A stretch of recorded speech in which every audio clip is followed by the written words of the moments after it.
बिस्मिल्लाहिर्रहमानिर्रहीम। 9th class की chemistry का हम लोग यूनिट नंबर 5 पढ़ रहे हैं, जिसके 4 लेक्चर्स हो चुके हैं। आज हम लोग 5वां लेक्चर स्टार्ट करेंगे। पिछले लेक्चर में मैंने आप लोगों को एवेपोरेशन के बारे में बताया था कि एवेपोरेशन क्या होता है। वो अमल जिसमें माया जो है वो वेपर्स में कन्वर्ट होता है, उसे एवेपोरेशन कहते हैं। आज हम लोग एवेपोरेशन पर असरअंदाज होने वाले अवामिल पढ़ेंगे कि जिनकी वजह से एवेपोरेशन की रफ़्तार ज़्यादा भी हो जाती है और एवेपोरेशन की रफ़्तार कम होती है।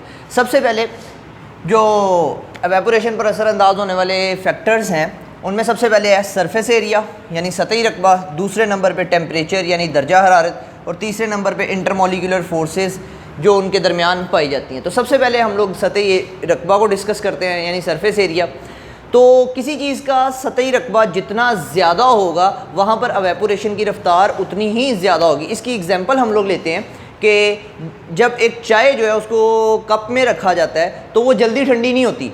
उसको ठंडा करने के लिए पिर्च का इस्तेमाल किया जाता है, क्योंकि पिर्च का जो सरफेस एरिया जो है वो ज़्यादा होता है कप की निस्बत। इसलिए पिर्च के ऊपर से जो माया के मॉलिक्यूल्स होते हैं वो ज़्यादा तादाद के अंदर एवेपोरेट हो रहे होते हैं और चाय जो है वो जल्दी ठंडी हो जाती है।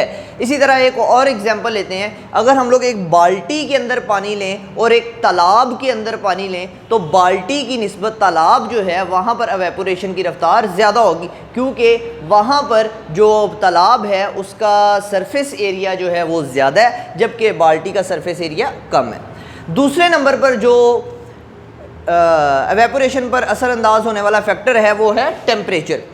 अब हम लोगों ने पढ़ा हुआ है कि एवेपोरेशन इस वजह से होती है क्योंकि जो माया के मॉलिक्यूल्स हैं वो हर वक्त हरकत करते रहते हैं। कुछ मॉलिक्यूल्स की काइनेटिक एनर्जी जो है वो एवरेज से ज़्यादा होती है, वो माया की सतह को छोड़कर निकल जाते हैं। अब जब हम लोग टेम्परेचर को इंक्रीज़ करेंगे तो जो रिमेनिंग मॉलिक्यूल जो उसके मॉलिक्यूल्स होंगी, टेम्परेचर इंक्रीज़ करने की वजह से उनकी काइनेटिक एनर्जी ज़्यादा हो जाएगी। अब ज़्यादा मॉलिक्यूल्स की काइनेटिक एनर्जी चूँकि ज़्यादा हो गई है, इसलिए ज़्यादा मॉलिक्यूल्स जो हैं वो माया की सरफेस को छोड़कर निकलेंगे।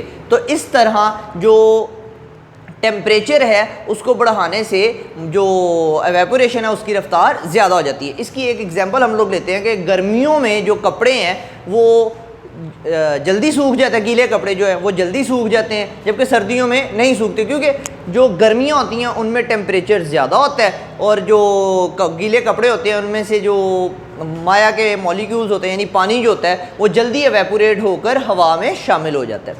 तीसरे नंबर पर जो एवेपोरेशन पर असरअंदाज होने वाला फैक्टर है वो है इंटरमोलिकुलर फोर्सेस। इंटरमोलिकुलर फोर्सेस वो होती हैं ऐसी फोर्सेस जो मॉलिक्यूल्स को आपस में जोड़े रखती हैं।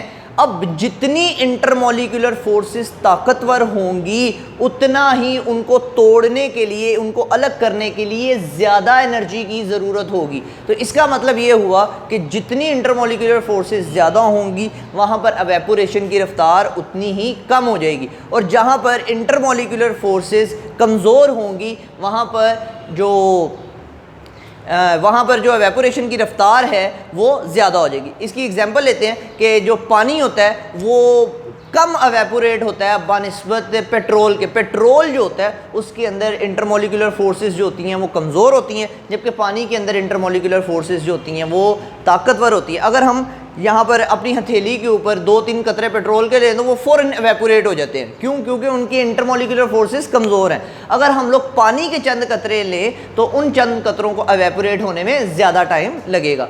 तो ये 3 फैक्टर्स हैं जो एवेपोरेशन पर असरअंदाज होते हैं। सबसे पहले सरफेस एरिया जो है वो जितना ज़्यादा होगा उतनी एवेपोरेशन की रफ़्तार ज़्यादा हो जाएगी। इसी तरह टेम्परेचर भी जितना ज़्यादा होगा उतनी एवेपोरेशन की रफ़्तार ज़्यादा होगी। लेकिन ये फैक्टर ऐसा है जो जितना ज़्यादा होगा उतनी एवेपोरेशन की रफ़्तार कम होगी, यानी इंटरमोलिकुलर फोर्सेस जितनी स्ट्रॉन्ग होंगी उतनी ही एवेपोरेशन की रफ़्तार कम होगी। तो ये था आज का हमारा 5वां लेक्चर, जिसमें हम लोगों ने एवेपोरेशन पर असरअंदाज होने वाले फैक्टर्स को पढ़ा। आइंदा लेक्चर के अंदर हम लोग अपना नेक्स्ट टॉपिक स्टार्ट करेंगे जो कि हमारा है वेपर प्रेशर। Thank you.